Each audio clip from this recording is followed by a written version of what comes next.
We are really in the midst of a dual epidemic. Experts call it diabesity. Over the past decade, childhood cases of type 2 diabetes have increased tenfold because of rising rates of obesity. Commonly called adult-onset diabetes, children as young as 8 years old are being diagnosed with the disease. The consequences of this devastating illness could lead to an early grave for many of its victims. Our children are literally eating themselves to death.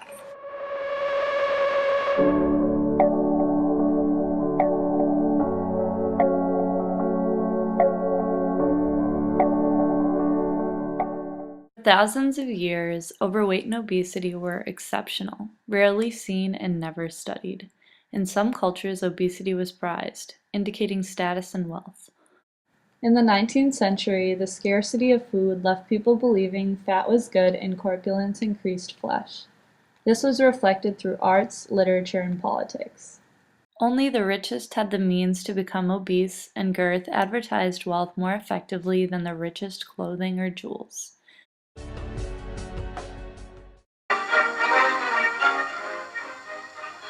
Meet 3-year-old Leslie Bowles, claimed to be the heaviest baby in the world. When he was last weighed, he turned the scales at 9 stone 2. He's grown a lot since then, but the trouble is that nowadays he refuses to be weighed at all. So we don't really know whether he's solid or hollow. In every way apart from his size, Leslie is normal. He can think, talk, and look after himself as well as any 3-year-old. He's in perfect health too, examined by the doctor every day, just to see that there's no fear of his bursting. The English physician Tobias Venner was the first physician to use the word obesity in a medical context. The main comorbidity linked to obesity is diabetes, a condition probably known to doctors since 1552 BC. In 1980, no state had more than 15% of its population classified as obese. Now every state is above 20%. Stigmas of obesity include self-control of an individual, laziness, weakness, and parent blaming, especially mothers of obese children.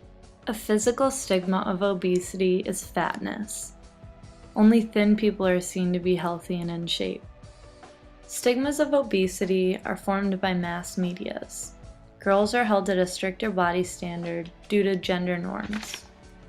The BMI also stigmatizes obese people because a change in 0.1 you can go from overweight to obese. The mass media of the United States emphasizes body size rather than eating habits. As long as you look skinny, you're healthy. The first alarm against excess weight was sounded by the insurance companies. They linked excess weight to increased mortality by the 20th century. The association between obesity and kidney disease was noted by the 1920s. Obesity can lead to high blood pressure, heart disease, type 2 diabetes, breast, prostate, and colon cancers, and high cholesterol. The big question now is there an association between poverty and obesity? General trends are people with a higher BMI was among people in the lowest income group and the lowest education group than among those in the highest income and education groups. But trends have changed. The rate of increase in obesity over 2 decades was faster for higher income and education groups. Obesity is the primary driver of chronic disease, a big contributor to diabetes, cardiovascular disease, stroke, and some cancers. In the low-income neighborhood, there's a different food environment. Not only do people make less money, they're surrounded by lower quality food, it's difficult to get fresh vegetables, and they're more stressed. And so it brings up this question of what degree of free will do people really have? In 2008, healthcare costs stemming from obesity were estimated to be $147 billion. By 2030, 42% of Americans are projected to be obese, with costs for healthcare at $550 billion.